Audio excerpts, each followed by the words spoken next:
واختلاف الليل والنهار لآيات لأولي الألباب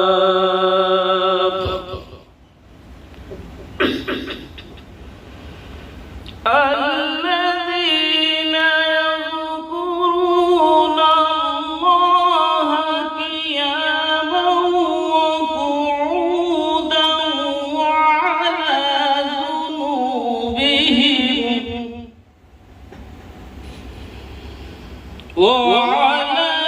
جنوبهم ويتفكرون في خلق السماوات والأرض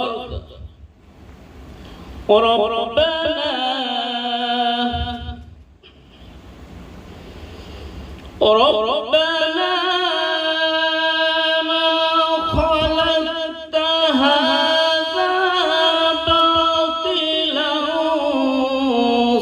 سبحانك فقنا عذاب النار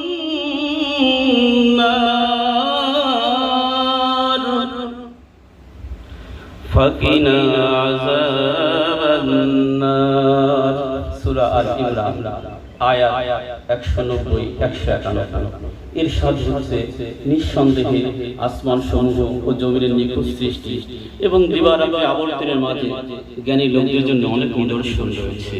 যারা দাঁড়িয়ে বসে শুয়ে সর্ব অবস্থায় আল্লাহ তাআলাকে স্মরণ করে এবং আসমান সমূহ ও জমিনের এই সৃষ্টি নৈপুণ্য গবেষণা করে এবং সঙ্গে তারা আমাদের রব সৃষ্টি জগতের কোনো কিছুই তুমি অযথা সৃষ্টি করনি, তুমি অনেক পবিত্র।